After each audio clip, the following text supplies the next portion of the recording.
Cette vidéo est destinée à faire vos premiers pas avec le langage de programmation VBA Excel. VBA pour Visual Basic Application ou pour application. C'est pourquoi on trouve le VBA pour Word, pour Excel, pour PowerPoint ou encore pour Access. Le langage VBA est un langage orienté objet. Ça veut dire que nous utilisons des objets de programmation qui désignent par exemple une cellule dans un classeur Excel ou des lignes ou des colonnes, auxquelles sont associées des propriétés et des méthodes. Les propriétés permettent de personnaliser les objets. Par exemple, pour une cellule, nous pourrons, avec ces propriétés, personnaliser la couleur d'une cellule, ainsi que la couleur du texte ou la taille du texte, etc. Les méthodes, quant à elles, permettent de réaliser des actions. On pourra ainsi, par exemple, insérer des cellules, insérer des lignes ou supprimer des cellules, etc., etc. La méthode la plus simple pour apprendre le VBA est encore de demander à Excel de créer une macro en nous enregistrant. Et nous verrons qu'à chaque macro est associé un code. La première chose à faire est d'afficher sur votre espace de travail le ruban développeur. Pour ce faire, vous passez par le menu Fichier, la rubrique Options, et dans la boîte de dialogue qui apparaît, vous personnalisez le ruban en demandant d'afficher le ruban développeur en le cochant. Il ne vous reste plus qu'à valider. Et vous remarquez que dans ce ruban développeur, vous avez toutes les fonctionnalités, notamment pour gérer les macros automatiques, mais aussi pour accéder au code Visual Basic associé. Donc, nous allons enregistrer une macro qui consiste à mettre une cellule d'une certaine couleur en gras avec un fond. Pour ce faire, nous présélectionnons une cellule et nous cliquons sur enregistrer une macro. Comme nous savons le faire, il y a d'ailleurs un support dédié sur le site www.bombage.fr qui explique comment créer et gérer les macros automatiques dans Excel.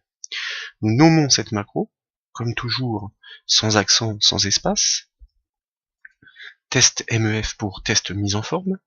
Nous l'enregistrons juste pour ce classeur et non pour le modèle, car il s'agit d'un test, ainsi nous ne le saturons pas. Et lorsque nous cliquons sur OK, comme vous le remarquez, Excel est en train de nous enregistrer. Chaque action, Excel va la transcrire en code VBA. Nous avons dit que nous voulions mettre la cellule en gras, et puis changer la couleur du texte, et puis associer un fond à la cellule avec une couleur différente. Nous pourrions dire par exemple le jaune. Voilà, c'est terminé. Donc, tout de suite, nous devons arrêter l'enregistrement de la macro. Nous repassons par le ruban développeur et nous cliquons sur le bouton arrêter l'enregistrement. Pour les actions à venir et avant de nous diriger vers le code, nous allons associer à cette macro un bouton de manière à ce qu'elle soit plus parlante et plus facile d'accès. Pour ce faire, et c'est toujours ce que rappelle le support sur le site bombage.fr, nous passons par Fichier, Options de nouveau, nous allons ajouter notre bouton de macro dans la barre d'accès rapide, c'est-à-dire à côté des fonctionnalités pour enregistrer, annuler ou encore rétablir. Donc nous choisissons la catégorie barre d'outils accès rapide. Au milieu, nous choisissons la catégorie macro et dans la liste des macros, vous remarquez que votre macro apparaît. Alors celles-ci sont des anciennes que nous pouvons supprimer, nous allons le faire, et nous allons ajouter la macro que nous venons de créer en cliquant sur ajouter. Et puis, histoire de la personnaliser, nous allons modifier son bouton en cliquant sur modifier et lui associer une image très simple comme celle-ci. Nous faisons OK et une deuxième fois OK pour valider l'autre boîte de dialogue. Et vous voyez que votre bouton apparaît ici. Du coup, si nous sélectionnons une cellule, même une plage de cellules, et que nous cliquons sur notre bouton de macro, vous remarquez que tous nos réglages enregistrés s'appliquent en un clic. Alors, pour revenir à une mise en forme d'origine, nous allons prélever la mise en forme sur une cellule qui n'en a pas et l'appliquer sur toutes les cellules que nous avons modifiées. Accédons maintenant au code VBA. Nous avons le ruban développeur. Nous allons cliquer sur le bouton Visual Basic qui est ici. Et vous remarquez que vous basculez dans l'éditeur de code Visual Basic pour Excel. A priori c'est vide, en réalité votre code est toujours enregistré dans un module, donc nous déployons l'affichage du module dans la fenêtre des projets, et nous cliquons sur module 1, Et voici le code de votre macro. Vous remarquez qu'il y a bien le nom de votre macro, c'est une fonction. Donc, la norme en programmation orientée objet, c'est qu'il y ait toujours des parenthèses car elle peut attendre des paramètres. Ici, elle n'en a pas. Donc on ouvre et on ferme la parenthèse. Le code d'une macro VBA est écrit entre les bornes de la procédure sub et nsub. Voici tout le code. Tout ce qui est précédé de vert est un commentaire. Il n'agit pas sur le code. D'ailleurs, nous pourrions très bien le supprimer. Ensuite, nous allons commenter les lignes qui se trouvent en dessous. Vous remarquez ici la présence de ce que l'on appelle un objet. L'objet sélection. Il désigne, comme son nom l'indique, la sélection active au moment d'exécuter la macro, ça veut dire la cellule sélectionnée ou les cellules sélectionnées. À chaque objet, comme on le disait tout à l'heure, est associée une propriété. Donc ici, nous avons la propriété font de l'objet sélection qui désigne la police des cellules sélectionnées. Sauf que la police est un terme trop générique. Que fait-on avec la police? Est-ce que nous modifions sa taille, sa couleur, son aspect gras, etc., etc. Donc, nous allons dans l'enchaînement utiliser une propriété dérivée bold de la propriété font de l'objet sélection. Bold pour gras. Et nous lui affectons une valeur. Elle peut être soit vraie, soit fausse, soit true, soit false. Une propriété s'affecte à une valeur, on la règle à une valeur. Le fait donc d'écrire sélection.font.bold égale true, ça veut dire que nous mettons la sélection en gras. Après, remarquez la présence de certaines lignes comme ces instructions regroupées dans un bloc with and with. With sélection.font. En fait, nous pourrions même être étonnés que la première ligne ne fasse pas partie de ce bloc with. Un bloc with permet de regrouper un objet et une propriété pour lister toutes les propriétés dérivées qui s'en suivent, plutôt que de répéter sur chaque ligne sélection.font.themcolor, sélection.font.tintandshade. Ici, ce que fait le code VBA, donc, c'est d'appliquer une couleur de fond à la cellule, à la sélection. Il utilise une propriété dérivée de la propriété font de l'objet sélection qui s'appelle ThemeColor. ThemeColor avec une valeur qui est bien difficile à comprendre. Sachez que dans VBA, si vous voulez en savoir plus sur une propriété ou un objet, vous sélectionnez le mot-clé et vous enfoncez la touche F1 du clavier. Si bien que vous allez être redirigé sur l'aide contextuelle en ligne, comme vous le constatez, qui va vous permettre de trouver des indications sur la propriété et des exemples d'utilisation. Donc c'est une méthode comme une autre pour en savoir plus lorsque par exemple vous récupérez un code qui est écrit par une macro automatique. En l'occurrence ici, cette propriété ne nous intéresse pas trop, nous allons lui préférer une propriété qui s'appelle color, qui s'utilise avec une fonction RGB pour red, green, blue, c'est l'équivalent français de RVB, rouge, vert, bleu, à laquelle nous allons donner des valeurs de composantes de couleurs pour définir la couleur de fond de la cellule. Imaginons que nous souhaitons que la couleur de fond de la cellule soit violette par exemple. Eh bien, nous pouvons utiliser un logiciel comme Paint ou Photoshop et passer par un gestionnaire de couleurs de manière à positionner la couleur sur celle que nous souhaitons prélever pour constater que, par exemple, pour un violet tel que nous le voulons, le 143, 39, 131 nous va bien. 143, 39, 31. Eh bien, dans les composantes de la RGB, vous voyez que lorsque vous ouvrez la parenthèse, VBA attend les trois valeurs de la composante. Nous avons dit 143,39,131. Très bien. Si nous testons ce code, que nous revenons sur la feuille Excel et que nous cliquons sur notre bouton de macro, vous remarquez que nous avons bien appliqué la couleur. Alors la couleur que nous avons appliquée ici est en fait la couleur de la police et non pas la couleur de fond, puisque c'est la propriété font de l'objet sélection. Et vous voyez que, en effet, la couleur de la police passe en violet. La propriété qui est en dessous est une propriété que vous pouvez retrouver avec la touche F1 du clavier, qui permet, on va dire, d'influer sur la densité de couleurs, plus ou moins sombre, plus ou moins claire. Nous ne l'avons pas réglée. Elle ne nous intéresse pas. Donc, nous allons supprimer cette ligne pour constater que, après avoir enregistré, lorsque nous cliquons sur notre bouton de macro, nous obtenons exactement le même résultat. En effet, nous pouvons donc épurer notre code.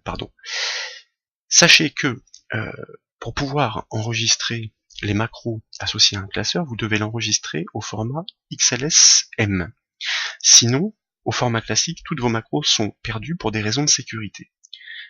Ici, pour continuer à épurer notre code, vous remarquez que du coup, le fait d'avoir regroupé ici avec l'instruction with n'est plus tout à fait intéressant puisqu'il n'y a plus qu'une ligne à l'intérieur. Sauf que, juste au-dessus, nous avons cette ligne isolée. Donc ce que nous allons faire, c'est ceci. Nous allons prélever la fin du code pour pouvoir le regrouper dans l'instruction with. Nous apprenons à coder d'une façon propre. Et nous enregistrons, et si nous retournons sur notre feuille pour tester la macro, le résultat est le même, sauf que le code est plus propre. Si nous passons au bloc du dessous, vous voyez que est associé à l'objet sélection la propriété intérieure. Intérieure pour le fond de la cellule tout simplement. Le pattern désigne le motif de remplissage. Nous ne l'avons pas défini. Ici, il est en solide, ça veut dire il est normal et en couleur automatique. Mais à aucun moment, nous n'avons désigné de motif. Tout cela vient du fait que lorsque nous passons par le bouton de remplissage du ruban Excel, il est possible de définir un motif. Donc, Excel, quand il vous enregistre le fait que vous avez mis une couleur de fond et que vous n'avez pas choisi de motif. Donc, il l'écrit. Mais, nous n'en avons pas besoin. Donc, nous pouvons le supprimer. Ici, vous voyez que Excel utilise encore la propriété, VBA Excel utilise encore la propriété color de la propriété intérieure de l'objet sélection pour attribuer une couleur de fond à la cellule. De la même façon, nous pourrions choisir une couleur de fond avec la fonction RGB, c'est-à-dire les trois composantes de couleur. Alors, comme nous avons une couleur de texte qui est violette, nous pourrions choisir une couleur de fond qui serait par exemple, on avait le jaune ici, il faudrait choisir une autre couleur avec Paint qui permettrait de faire ressortir le violet. On pourrait choisir par exemple un bleu clair, comme ceci, vous voyez. Donc c'est une possibilité, ce sera pas très joli, mais bon, c'est pour les manipulations. Par exemple, si on prend du 20, 200, 200, ça semble convenable. On va essayer ça. Et on va tester. Donc on revient dans le code, vous voyez qu'on fait des petites modifications, comme ceci. 20, et puis on a dit 200, et puis 200, pour les trois composantes rouge, vert, bleu. On enregistre, on revient sur la feuille Excel, et on teste. Quelles sont les modifications? Vous voyez que là, les modifications sont nettes, puisqu'on a bien conservé la couleur de texte.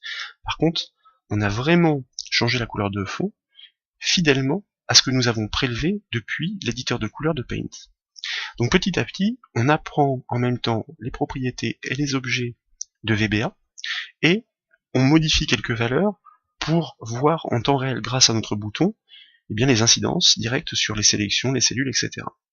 Comme tout à l'heure, cette propriété, nous n'en avons pas besoin, et le pattern concerne encore une fois le motif. Donc, ça veut dire quoi? Qu'on peut supprimer ça. Mais du coup, si on supprime ça, le bloc with n'a plus grand intérêt puisqu'il sert à regrouper les instructions des propriétés listées pour un objet les unes sous les autres de manière à épurer le code. En l'occurrence ici du coup, le bloc with est de trop puisqu'il n'y a pas de liste énumérée. Donc, nous allons tout regrouper sur une même ligne de façon à ce que le code soit encore plus simple et plus propre. Et petit à petit, en partant du code restitué par la macro, vous voyez que, du coup, en faisant des tests, on obtient un code qui est extrêmement simple et qui fait les trois opérations strictes que nous avons définies avec la macro. On va tout de même tester pour s'assurer que tout est de nouveau fonctionnel. Si nous cliquons sur le bouton de la macro, vous voyez que, bien que le code soit extrêmement épuré par rapport à ce qu'il était, nous obtenons exactement le même résultat. Donc voilà, ça c'est vraiment très intéressant pour la méthode qui consiste à rentrer de plein pied dans le code VBA, mais en douceur, pour apprendre les objets de programmation, les propriétés, qui permettent effectivement de nous faire un petit peu la main. Alors en parlant de ça, ce qu'on va faire, c'est que on va créer une macro VBA de toute pièce, à la main, c'est-à-dire sans passer par l'enregistrement automatique. Pour ce faire, rien de plus simple, on va récupérer le code de notre macro, et puis on va le coller en dessous. Vous remarquez deux choses. La première, c'est qu'il y a une ligne de séparation, qui montre bien que le code d'une procédure est bien écrit entre les bornes, sub et nsub, et la deuxième, c'est que nous avons désormais deux macros qui ont le même nom. Ça, c'est impossible. Donc, il nous faut la modifier. Ici, ce que l'on va faire, c'est par exemple changer le nom en MEF pour mise en forme, par exemple, et on pourrait dire noir. Ce qu'on va faire, c'est qu'on voudrait, par exemple, cette fois-ci, un texte blanc sur un fond noir. Donc, on enregistre, vous voyez que les mots-clés très importants apparaissent toujours en bleu dans l'éditeur de code VBA, et on a dit donc qu'on voulait, on va dire un texte blanc sur un fond noir. Donc le blanc, comme vous le savez, il suffit de le sélectionner par exemple ici, c'est les trois composantes au maximum, donc ça veut dire 3 fois 255. Et inversement, le noir, c'est les trois valeurs à 0. Donc, si on souhaite attribuer au texte la couleur blanche, sélection.font, ça c'est bien la police. Nous avons dit que les trois valeurs devaient être calées à 255. On est en train d'écrire, cette fois-ci manuellement, le code de notre procédure. Très bien. Et nous avons dit que nous souhaitions que le fond apparaisse en noir. Donc, nous écrivons les trois composantes comme nous l'avons indiqué tout à l'heure. Cette fois-ci, nous avons bien notre procédure, mais le bouton que nous avons créé était attaché à la macro testMef, et non pas à mef noir. Donc, comment faire pour la tester? Eh bien, on peut la tester directement depuis l'éditeur. Pour ce faire, on va présélectionner une plage de cellules, comme celle-ci. On va revenir dans l'éditeur, et vous voyez que en haut, d'abord vous cliquez dans les bornes de la procédure exécutée, pour que VBA Excel le sache, et vous allez cliquer sur le bouton d'exécution qui est ici. Vous cliquez, a priori il se passe rien. Pourquoi? Parce que ça va très vite. Par contre, si vous revenez voilà, sur votre feuille, vous constatez que la macro s'est bien exécutée sur la sélection en attribuant du blanc au texte sur un fond noir, exactement comme nous l'avons défini. Imaginons maintenant que nous souhaitions attribuer à ces cellules une bordure de couleur blanche. Eh bien, nous ne savons pas quelle est la propriété de l'objet sélection qui permet de créer une bordure. Alors on pourrait passer par l'explorateur d'objets ou de propriétés, mais il y a encore une méthode plus simple, vous le savez, il suffit de créer une macro qui nous enregistre en train de le faire. C'est ce que nous allons faire. Nous allons sélectionner une cellule. Dans le ruban développeur, nous cliquons sur enregistrer une macro, on va l'appeler bordure, et on va cliquer sur OK. Le but du jeu est de pouvoir appliquer une bordure, donc ici, nous choisissons depuis le ruban accueil une bordure, comme ceci. Alors forcément, noir sur noir, ça se voit pas très bien, c'est pour le principe, mais vous voyez que nous avons bien la bordure qui apparaît ici. Je n'aurais pas dû cliquer dans cette cellule, puisque Excel l'a enregistré, mais c'est pas grave, nous on veut juste récupérer le code de la bordure. Dans l'onglet développeur, nous cliquons sur arrêter l'enregistrement, et nous retournons sur notre code Visual Basic. Et vous remarquez que nous avons une nouvelle procédure, bordure, comme nous l'avons nommée, qui s'est bien écrite en langage VBA Excel sous les précédentes. Le code a l'air très long pour juste appliquer une bordure. Tiens, au passage, le range h13 select, ici, c'est la sélection que j'ai faite involontairement à la fin. On va la supprimer. En fait, pourquoi c'est long? Parce que Excel traite les bordures une à une, c'est-à-dire la bordure de gauche, de droite, etc., etc.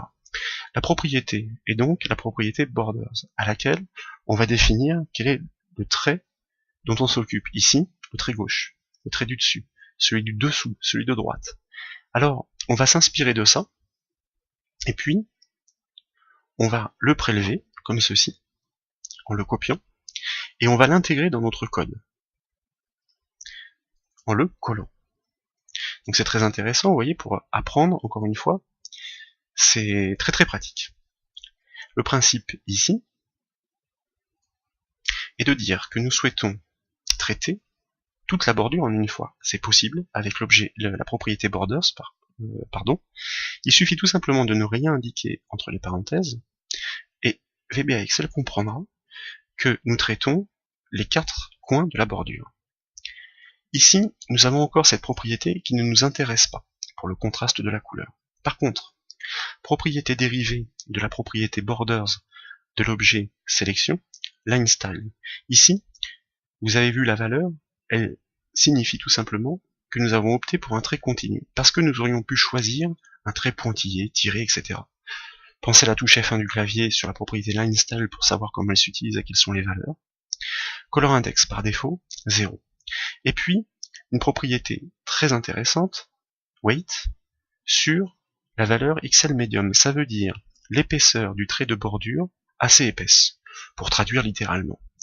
Nous souhaiterions par exemple une couleur de bordure qui soit blanche. Alors plutôt que color index, peut-on utiliser la propriété color pour régler la couleur d'une bordure? C'est ce que nous allons voir, nous allons essayer. Comme ceci, nous enregistrons, et puis nous allons tester notre code sur une autre sélection. Nous revenons dans l'éditeur, nous plaçons bien entre les bornes de la procédure, et nous cliquons sur lecture.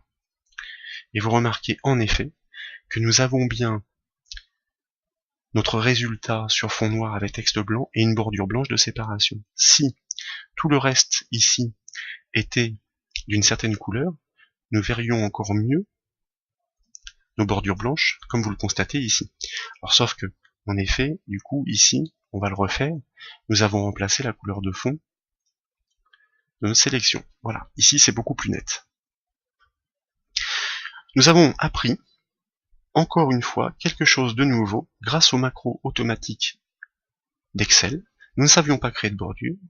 Nous avons demandé à Excel de nous enregistrer pendant que nous la créions avec le ruban accueil. Nous avons récupéré le code et nous l'avons adapté. Donc, c'est très simple. Comme vous le voyez, cette macro n'existe que sous forme de code et pas sous forme de bouton. Eh bien, ce n'est pas parce que nous ne l'avons pas créé en automatique que nous ne pouvons pas lui créer un bouton. La procédure est exactement la même. Nous retournons dans notre feuille Excel, nous repassons par fichier, puis options, et de nouveau, nous allons dans la barre d'outils accès rapide, nous choisissons les macros. Dans la liste, vous voyez qu'il y a même bordure, celle-ci ne nous intéresse pas. Il y a notre macro écrite à la main que nous ajoutons, à laquelle nous allons associer un bouton, comme celui-ci par exemple, et puis nous validons. Et si nous testons, normalement, du coup, nous allons pouvoir exécuter notre code, voilà, c'est parfait, vous voyez, directement par le bouton sur la barre d'accès rapide. C'est vraiment très intéressant, elle est écrite à la main, et nous l'avons attachée à un bouton. Du coup, pour purger nos travaux, eh bien, cette procédure-là, que nous avons utilisée à titre d'exemple pour qu'Excel nous montre, peut être supprimée. Puisqu'elle a été supprimée, du coup, elle n'apparaîtra plus dans la liste des macros qui sont disponibles pour les associer à des boutons. Enfin, et pour terminer avec cette présentation en douceur de VBA Excel, nous souhaiterions savoir quels sont les objets ou l'objet qu'utilise Excel pour désigner précisément une cellule ou une plage de cellules, car là, en l'occurrence, il s'agit de sélection. Ça veut dire une fois que les cellules sont déjà sélectionnées, mais si nous voulons faire avec le code des modifications sur des cellules précises, une plage de cellules précises, qu'en est-il? Eh bien, encore une fois, nous allons demander à Excel de nous montrer, c'est-à-dire qu'il va enregistrer le fait que nous sélectionnions une cellule précisément.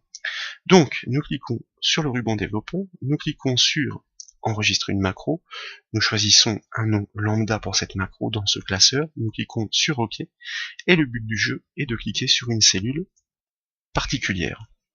Et nous arrêtons tout de suite l'enregistrement. Du coup, lorsque nous retournons dans le code, vous voyez qu'a bien été créée la procédure cellule, toujours avec ces parenthèses entre le sub et le nsub, les commentaires.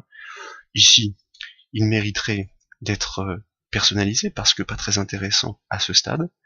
Et vous voyez que l'objet qui permet de désigner une cellule en particulier en VBA Excel est l'objet range, associé ici à une méthode qui fait une action, select, ça veut dire sélectionner la cellule. Comme l'objet range, l'objet sélection permet d'affecter les cellules d'une feuille. Donc, ils ont les mêmes propriétés et méthodes. Cela signifie que je peux très bien définir la police et le fond de la cellule par le biais de l'objet range. Regardez ce qui est intéressant. Nous allons copier cette partie du code et nous allons mettre un point pour appeler les propriétés et méthodes. Et vous remarquez qu'une liste déroulante se déclenche, listant pour l'objet en question toutes les propriétés et les méthodes qui sont disponibles. Donc c'est très intéressant pour les retrouver facilement. Lorsqu'elles sont précédées d'une icône verte, il s'agit d'une méthode, donc une action. Lorsqu'elles sont précédées d'une icône grise, c'est une propriété, donc une valeur que nous allons personnaliser. Nous souhaitons personnaliser la police, donc nous tapons les 3 premières lettres, vous voyez que font est bien disponible. Est-ce que du coup, nous pouvons personnaliser sa couleur, toujours pareil, color, c'est toujours pareil, pas de souci. Et là, nous allons, par exemple, mettre du rouge. Donc comme les 3 composantes sont rouge, vert, bleu, eh bien, il suffit de forcer sur le rouge. Vous voyez que là aussi, vous avez une info bulle temps réel. Quelle est la composante du rouge au maximum, et puis rien pour les autres. Donc on devrait obtenir du rouge. Ce qu'on va faire, c'est qu'on va tester. Ça, c'est pour la police. Faut-il encore avoir saisi un texte en G10? Donc, on va saisir un texte comme ceci. La cellule étant sélectionnée, d'ailleurs, c'est pas nécessaire puisque le code le fait. Nous replaçons entre les bornes de la procédure. Nous exécutons soit en cliquant là, soit en faisant F5 depuis l'éditeur. Nous revenons sur la feuille et vous voyez que nous avons bien écrit notre texte en rouge après avoir resélectionné la cellule par le biais de l'objet range. Nous pouvons de la même façon, à ce moment-là, regardez, prélever un code qui fonctionne pour l'objet sélection et l'attribuer à range, comme ceci. Donc le 00 c'est du noir, on va voir ce qu'il en est, nous faisons F5 et nous avons bien mis le fond de la cellule en noir. Ce qui est intéressant avec l'objet range, c'est que nous pouvons désigner plus qu'une cellule. Nous pouvons désigner une plage de cellules exactement comme on le fait dans les fonctions Excel, c'est-à-dire les références des cellules séparées de 2 points. Imaginez par exemple que vous souhaitiez attribuer ces réglages à cette plage de cellules, celle qui va tout simplement de G10 à H11. Eh bien, dans le code, il suffit tout simplement ici d'indiquer que les cellules concernées sont en fait celles de la plage de cellules G10 à H11 et on le remplace ainsi dans le code.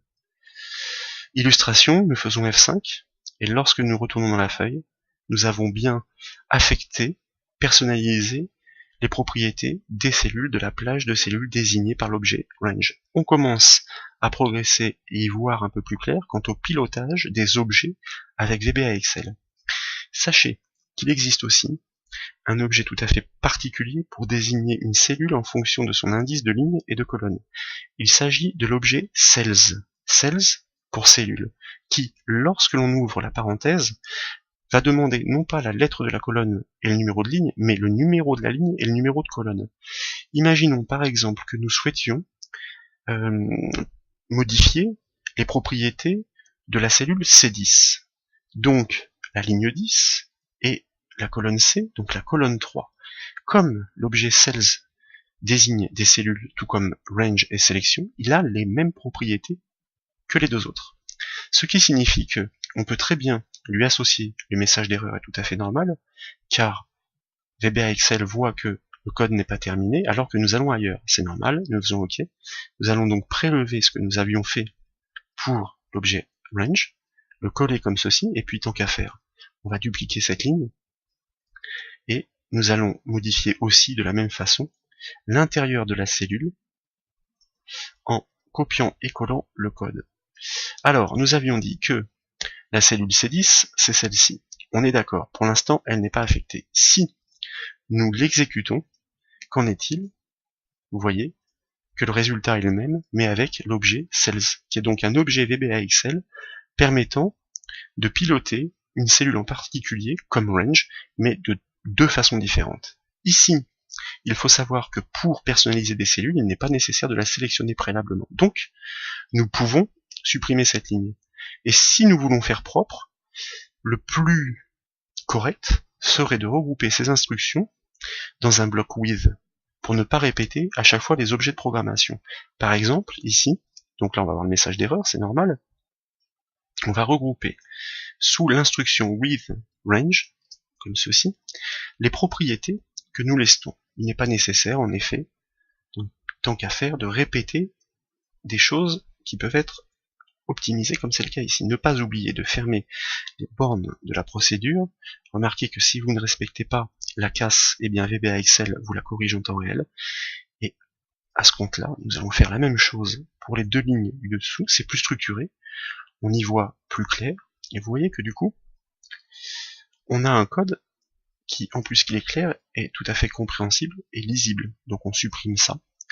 C'est intéressant et important d'avoir cette rigueur de programmation lorsque vous codez, quel que soit le langage. Alors là, ce sont les instructions proposées par VBA Excel en l'occurrence. End with, on ne respecte pas la casse, mais lorsqu'on valide, VBA nous corrige. On va faire un petit et dernier test. On va reprendre avec le ruban accueil une mise en forme neutre pour l'appliquer sur l'ensemble de ces cellules. On revient donc à l'état de départ et on va de nouveau exécuter notre code par F5 par exemple. Et qu'en est-il? Vous voyez que voilà, tout a été répercuté alors que nous avons modifié notre code en le structurant. Donc ce qu'il faut retenir ici, c'est que les macros automatiques nous permettent de découvrir les objets de programmation avec leurs propriétés méthodes. On s'en inspire, on les récupère, on les modifie, et du coup, on apprend et on est capable de coder des choses qui ont des influences directes sur la feuille du classeur Excel. Et des instructions de programmation comme les blocs with and with qui permettent de bien structurer le code, de bien le regrouper plutôt que de répéter des instructions lourdes qui au final multiplient les lignes de code et font qu'il est beaucoup moins lisible.